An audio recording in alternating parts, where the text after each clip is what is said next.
ನಿಮ್ಮಲ್ಲಿ ಸಾಕಷ್ಟು ಜನ ಕೇಳ್ತಾ ಇದ್ದಿದ್ದು ಕನಕ ಚಲಭಟ್ಟರ ಬಗ್ಗೆ. ಹೌದು, ಜಿ ಕನ್ನಡ ವಾಹಿನಿನಲ್ಲಿ ಪ್ರಸಾರವಾಗ್ತಾ ಇರುವಂತಹ ಶ್ರೀ ರಾಘವೇಂದ್ರ ಮಹಾತ್ಮೆ ಸೀರಿಯಲ್ನಲ್ಲಿ ಕನಕಾಚಲ ಭಟ್ಟರ ಪಾತ್ರ ತುಂಬಾನೇ ಅದ್ಭುತವಾಗಿ ಮೂಡಿ ಬರ್ತಾ ಇದ್ದು, ತುಂಬಾ ಜನ ಈ ಒಂದು ಪಾತ್ರವನ್ನ ನಿರ್ವಹಿಸಿರುವಂತಹ ನಟನ ಬಗ್ಗೆ ತಿಳ್ಕೊಳ್ಳೋದಕ್ಕೆ ಕಾತರದಿಂದ ಕಾಯ್ತಾ ಇದ್ರಿ. ಸಾಕಷ್ಟು ಕಾಮೆಂಟ್ಗಳು ಕೂಡ ಬಂದಿದ್ವು. ಹೀಗಾಗಿನೇ ಅವರ ಬಗ್ಗೆ ಸಂಪೂರ್ಣವಾದ ಮಾಹಿತಿಯನ್ನ ಕಲೆ ಹಾಕಿ ಈ ಒಂದು ವಿಡಿಯೋನ ಮಾಡ್ತಾ ಇದ್ದೀನಿ. ಸೊ ಅವರನ್ನ ಕಾಂಟ್ಯಾಕ್ಟ್ ಮಾಡುವಂತಹ ಪ್ರಯತ್ನವೇನೋ ಮಾಡಿದ್ವಿ, ಬಟ್ ಅವ್ರ ಕಡೆಯಿಂದ ಏನು ರೆಸ್ಪಾನ್ಸ್ ಬಂದಿಲ್ಲ. ಮೋಸ್ಟ್ಲಿ ಅವರು ವರ್ಕ್ ಅಲ್ಲಿ ಬಿಸಿ ಇರಬಹುದು.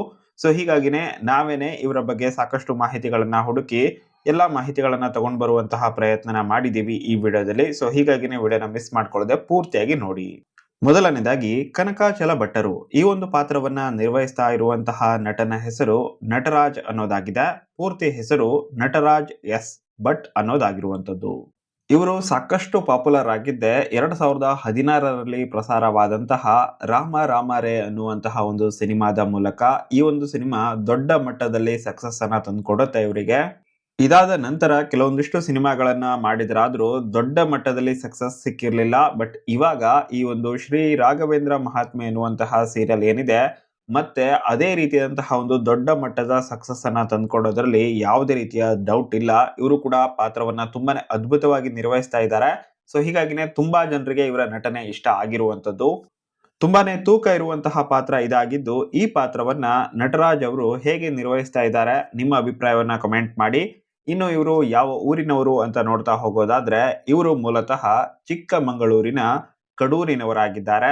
ಹಾಗೇನೆ ಅಟ್ ಪ್ರೆಸೆಂಟ್ ಅಲ್ಲಿ ಅವರು ನೆಲೆಸಿರೋದು ಬೆಂಗಳೂರಿನಲ್ಲಿ.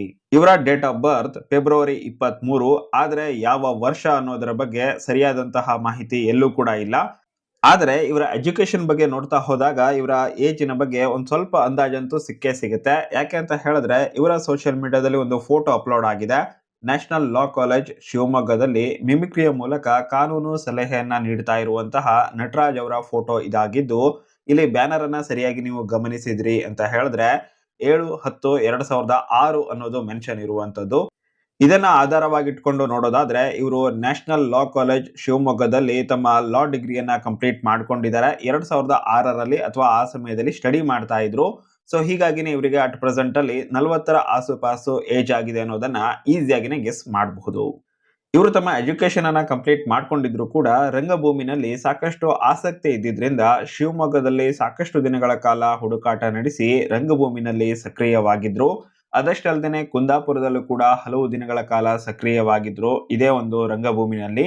ಅದಾದ ನಂತರ ಬೆಂಗಳೂರಿಗೆ ಬರ್ತಾರೆ. ಆ ಸಮಯದಲ್ಲಿ ಕಲಾ ಗಂಗೋತ್ರಿ ತಂಡದೊಂದಿಗೆ ಮೈತ್ರಿ ಆಗುತ್ತೆ. ಆ ಬಳಿಕ ಅವರು ಕಿರುತೆರೆಯಲ್ಲಿ ಅಭಿನಯವನ್ನ ಶುರು ಮಾಡ್ತಾರೆ. ಹಾಗೇನೆ ಒಂದು ಇಂಟ್ರೆಸ್ಟಿಂಗ್ ಆದಂತಹ ವಿಷಯ ಏನಪ್ಪಾ ಅಂತ ಹೇಳಿದ್ರೆ, ಡಾಲಿ ಧನಂಜಯ್ ನಟನೆಯ ಮೊದಲ ಸಿನಿಮಾ ಜಯನಗರ 4th ಬ್ಲಾಕ್ ಅನ್ನುವಂತಹ ಒಂದು ಕಿರುಚಿತ್ರ ಏನಿದೆ, ಈ ಒಂದು ಕಿರುಚಿತ್ರಕ್ಕೆ ಚಿತ್ರಕಥೆ ಬರೆದಿದ್ದು ಇದೇ ನಟರಾಜ್ ಅವರು. ಇನ್ನು 2012 2013ರಲ್ಲಿ ಮಹಾನವಮಿ ಅನ್ನುವಂತಹ ಒಂದು ಸೀರಿಯಲ್ ನಲ್ಲಿ ಸಹ ನಿರ್ದೇಶಕರಾಗಿ ಕೂಡ ಇವರು ಕೆಲಸವನ್ನ ಮಾಡಿದ್ರು. ಹಾಗೇನೆ ಇದೇ ಪ್ರೀತಿ ಪ್ರೇಮದಲ್ಲಿ ಇವರು ನಟನೆಯನ್ನ ಕೂಡ ಮಾಡಿದ್ರು. ಇದರ ಜೊತೆಗೆ ಇವರು ಸಾಕಷ್ಟು ಸಿನಿಮಾಗಳಲ್ಲೂ ಕೂಡ ಕಾಣಿಸಿಕೊಂಡಿದ್ದಾರೆ. ಇನ್ನು ಇವರಿಗೆ ಬಂದಿರುವಂತಹ ಅವಾರ್ಡ್ ಅನ್ನ ನೋಡೋದಾದ್ರೆ ರಾಮ ರಾಮರೇ ಅನ್ನುವಂತಹ ಸಿನಿಮಾಗಾಗಿ ಬೆಸ್ಟ್ ಡೆಬ್ಯೂಟ್ ಆಕ್ಟರ್ ಅನ್ನುವಂತಹ ಅವಾರ್ಡ್ ಕೂಡ ಬಂದಿತ್ತು ಸಿಟಿ ಸೈನ್ಸ್ ಅವಾರ್ಡ್ಸ್ ನಲ್ಲಿ. ಹಾಗೇನೆ ಅಟ್ ಪ್ರೆಸೆಂಟ್ ಅಲ್ಲಿ ಶ್ರೀ ರಾಘವೇಂದ್ರ ಮಹಾತ್ಮೆ ಸೀರಿಯಲ್ ನ ನಟನೆಯನ್ನ ನೋಡ್ತಾ ಇದ್ರೆ ಜಿ ಕುಟುಂಬ ಅವಾರ್ಡ್ಸ್ ಅಲ್ಲಿ ಒಂದು ಅವಾರ್ಡ್ ಬರೋದಂತೂ 100% ಫಿಕ್ಸ್ ಅನ್ನೋದು ನನ್ನ ಒಪಿನಿಯನ್. ನಿಮ್ಮ ಒಪಿನಿಯನ್ ಏನು ಅದನ್ನ ನೀವು ಕಮೆಂಟ್ ಬಾಕ್ಸ್ ಅಲ್ಲಿ ಕಮೆಂಟ್ ಮಾಡಿ. ಹಾಗೇನೆ ಇವರ ಫ್ಯಾಮಿಲಿ ಫೋಟೋನ ನೀವು ನೋಡ್ಬೇಕು ಅಂತ ಹೇಳಿದ್ರೆ ಅದನ್ನ ಕೂಡ ಇವಾಗ ಸ್ಕ್ರೀನ್ ಅಲ್ಲಿ ಅಪ್ಲೋಡ್ ಮಾಡ್ತಾ ಇದ್ದೀನಿ, ನೋಡ್ತಾ ಇರಬಹುದು.